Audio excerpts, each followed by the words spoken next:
श्रोतेहो नमस्कार. चिंतन या कार्यक्रमामध्ये आज ऐकूया स्वाती दिवेकर यांचे विचार. विषय आहे रूबरू. नेहमीप्रमाणे पहाटे ध्यानाची वेळ. आकाशात तांबडं फुटायला अजून वेळ आहे. हवेतला किंचितसा गारवा मनावरही पसरू पाहतोय.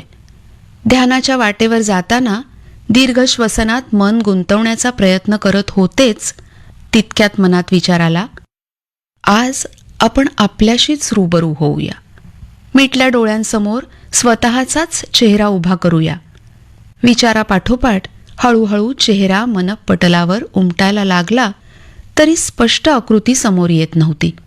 चेहरा माझाच होता, पण सुस्पष्ट मात्र दिसत नव्हता.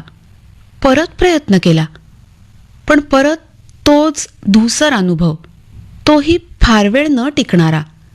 एकामागून एक अशा धूसर आकृत्यांचा स्लाइड शोच जणू. मला माझ्या चेहऱ्यावरची ठळक वैशिष्ट्य दिसत होती. माझंच नाक, माझेच डोळे, माझेच ओठ, तरीही काहीतरी राहून गेलेलं, अर्धवट. परत परत प्रयत्न करत राहिले. मनात माझे अनेक फोटो आठवून पाहिले, पण पुन्हा पुन्हा तेच घडत राहिलं. डोळ्यांसमोर उभी राहणारी ती मी होतेही आणि मी नव्हतेही. माझीच मला मी सापडत नव्हते. हा अनुभव काही फार चांगला नव्हता. खरं सांगायचं तर थोडा गुदमरून टाकणारा होता. अनोळखी म्हणून घाबरवणारा होता. बघता बघता माझ्या श्वासांची गती वाढली आणि चेहऱ्यावरून हात फिरवत मी झटकन डोळे उघडले. रोज सकाळी उठल्यापासून इतक्या वेळा घरी आपण आरशात आपला चेहरा पाहतो. लिफ्टमध्ये शिरल्यावरही समोर आरसा असतोच. मोबाईलमध्ये कोणतीही मेमरी पॉपअप झाली की परत तो समोर येतोच.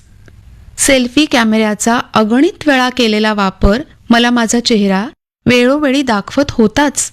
तरीही जेव्हा मला हवा तेव्हा मात्र तो चेहरा मला उलकावणी देतोय, लपून बसलाय. निस्तब्ध तळ्यात आपलं रूप पाहायला डोकवावं आणि प्रतिबिंब पाण्यात उमटायच्या आतच कोणीतरी तिथे खडा टाकावा.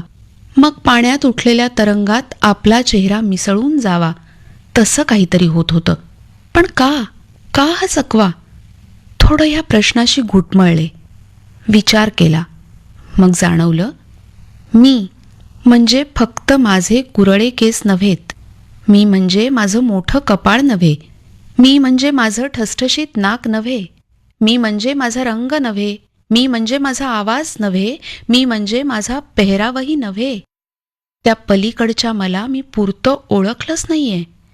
किंबहुना त्या चेहऱ्याच्या पलीकडे जाऊन एक कोणीतरी मी आहे ही भावनाही माझ्या मनाला शिवलेली नाहीये. माझ्यातल्या गुणदुर्गुणांना मीच स्वीकारलेलं नाहीये. थोडं थांबून, वेळ देऊन स्वतःच्या आत मी डोकावलेच नाहीये. अस्वीकृतीचा तलम पडदा हलकेच बाजूला सारला की मग सापडेल मला हवं ते. तो पडदा सरकवणं सोपं नसेल. संकोच होईल, भीती वाटेल. पडदा निघाला की स्वतःलाच आपलं म्हणणं कठीणही जाईल. काही काळासाठी एखाद वेळेस आत्मविश्वास ढळेलही, पण नंतर लख्ख दिसेल मिटल्या डोळ्यांना माझा चेहरा, निसंकोचपणे मी स्वीकारलेला माझा संपूर्ण चेहरा. त्याबरोबरच ऐकू येईल मला माझा आतला आवाजही. हा चेहरा नसेल तो कदाचित सुंदर, नितळ, पण जो दिसेल तो असेल माझा स्वतःचा पूर्ण आणि खरा चेहरा.